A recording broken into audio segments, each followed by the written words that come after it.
Hi everyone, this is Valerie from Hu-Careddi Technology. Welcome to the introduction of our brand new 2-liter lab model Supercritical CO2 extraction machine. Let me show you around. As you can see, it's very compact and delicate.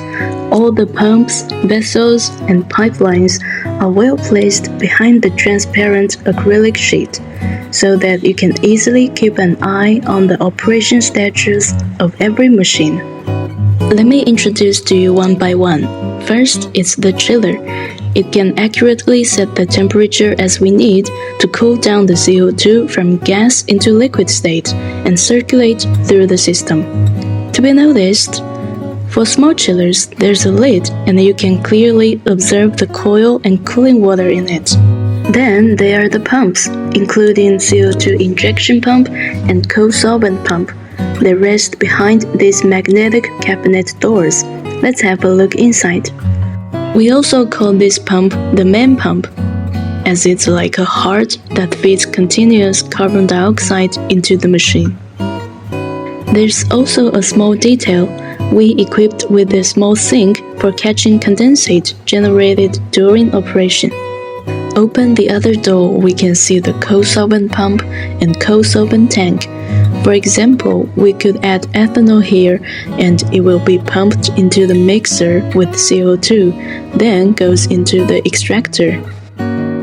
As for co-solvent pump, we also equipped with an electric flow meter to facilitate the control of the co-solvent capacity. Next are the extractor and separator. The 2-liter machine has 1 extractor and 2 separators. And this is the material cylinder, all made of stainless steel. Usually comes with an extra one for easy changeover, also with a special holder to lift it more easily. This capacity is 2 liter, about the size of my hand. It's super easy to install. Let me show it to you. First, we need to take it apart. It can also be made of 316 if you want. Also, it's detachable at both ends. Here's the centering plate and filter plate. Sometimes we use another filter paper or cotton for fine powder extraction. Now let's put it back. It takes less than 1 minute to finish the whole process. And down here is where we collect the final output.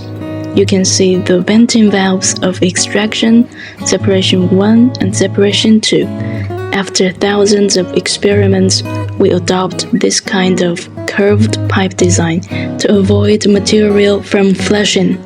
Now let's move forward to the control panel. Right now we are cleaning this machine. You can see that there are a lot of digital sensors on the panel. They can show real-time CO2 flow and pressure for us to better monitor the pressure. Of course, you can also use the control system by the screen to check more detailed records, including the extraction and separation pressure and temperature, the frequency of the main pump, etc. The detailed database can also be exported to a USB flash drive to your computer if needed. The system is also equipped with a real-time curve function, which allows you to clearly observe the trend of pressure and temperature changes. Now let's turn to the back of the machine. This is what it looks like. The cabinet door can also be opened, convenient for heat dissipation. You can see all the pipelines, and there's the CO2 flow meter, water tank, CO2 storage tank, and filter tank. It's worth mentioning that we used the traditional water bath heating method, which is relatively more suitable for keeping constant temperature and better control than electronic heating. The area of the coil inside the water tank is 1 by 1 with the area of extractor and separator vessel. Fully heat exchange. In addition, we use an insulation protection cover of the water tank heating coil for easy maintenance. As for the electrical control system, we use Schneider and other international recognized brands for more precise control. Last but not least, the CO2 bottles, which is self-provided, but we have designed this rack for you. You can seal the bottle by the chain in here simply by one hand.